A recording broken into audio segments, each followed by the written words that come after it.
आपकी कृपा है। लगभग 1 साल से आपके सारी वीडियो वगैरह देख रहा हूँ। तो बड़ी इच्छा थी बहुत समय से भी आपके दर्शन करूँ।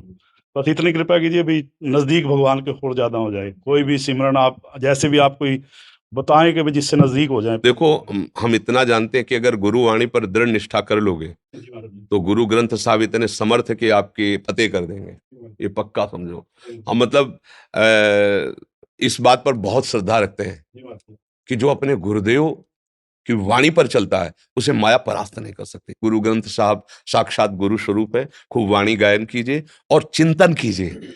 गुरु ग्रंथ साहब में बड़े-बड़े महापुरुषों के अनुभव हैं। जी महाराज। आप उनको चिंतन कीजिए, तो आपका हृदय गुरु ग्रंथ साहब के प्रभाव से जब प्रभावित होगा ना, तो फतेह ही हो जाएगी। काम, क्रोध, लोभ, मोह, मद, मत्सर, माया, ये गुरु वाणी के प्रभाव से भाग जाएंगे, हृदय को आकर्षित नहीं कर पाएंगे। पर एक सिद्धांत, जितना तुम दूसरों को सुख दोगे, उतना ही गुरु साहब प्रसन्न होंगे, क्योंकि गुरु साहब सबके हृदय में बैठे हुए, ये ध्यान रखना है। ले बेटे, अखंड मंडलाकारम व्याप्तम येन चराचरम। देखो, संतों की महिमा इस बात में प्रकाशित होती है कि जो संतों पर चोट किए, उन्होंने उनका मंगल कर दिया।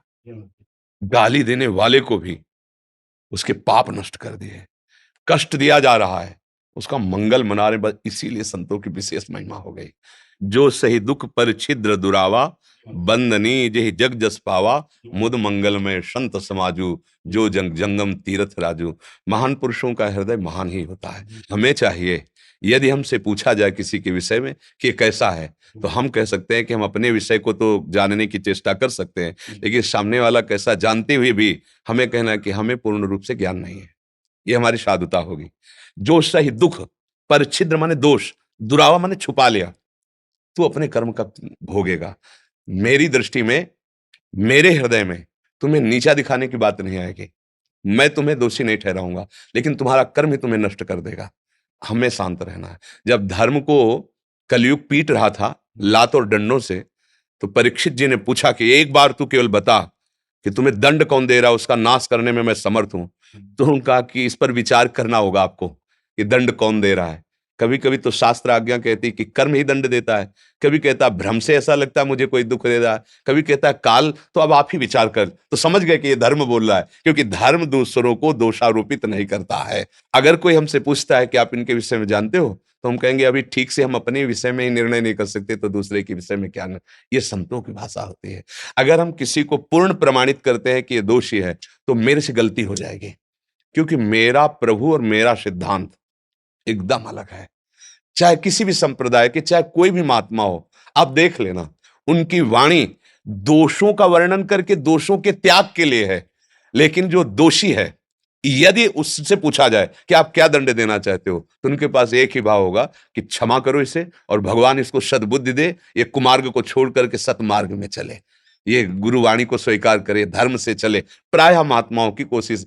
फिर जब कोई धर्म पर आक्रमण करता है, सिद्धांत पर आक्रमण करता है, तब फिर वही भगवद आवेश उसके ऊपर सिंहवत सवार हो जाता है, फिर वो क्रिया कर डालता है, वो विचार नहीं होता उसमें। समझ रहे, जैसे हम आपको ऐसा कह रहे हैं।